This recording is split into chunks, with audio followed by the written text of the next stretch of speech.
Heartland Sports with Todd Richards. Hello again, everyone. The wait for high school football just about here. We'll kick off Heartland Football Friday 1 week from tonight. And there are several jamborees coming up for teams in Southeast Missouri. Our Heartland Football Friday crews will be covering as much of the action as possible. And throughout the week, I've had a chance to talk to some of the area players and coaches about finally getting an opportunity to play against an opponent with a different colored uniform. Great opportunity for us to come out and see what we can do, see how the season's going to play out, and I think we're going to do great. We're really young.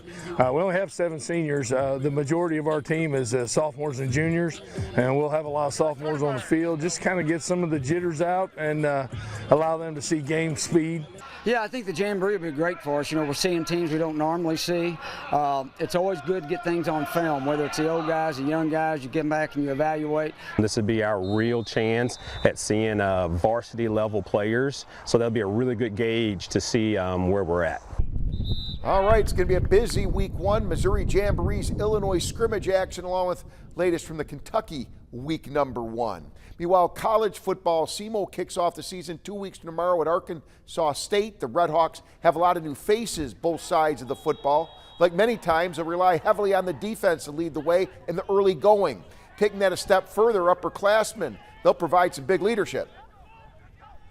To a lot. I'm not really the most vocal guy on the field. You know, once that helmet gets on, I'm locked in on football. But it's definitely something that we've been preaching more is we got to build our leadership, and something I've been trying to work on personally is, you know, working on those young guys. Because I know when I was a freshman, those seniors and those juniors that were talking to me, that meant a lot, and it made me the player I am today. So it's something I've been trying to work on for sure. I try to do everything that I can to leave everything on the field and let others see that. And then I just try to bring others along with me, you know, and I feel like that's helping. You know, guys respect me, and I'm looking forward to just doing that throughout the year, and hopefully that can lead to team success as well. So, SEMO and ASU. Meanwhile, Cardinals lose to the Yankees 4-3.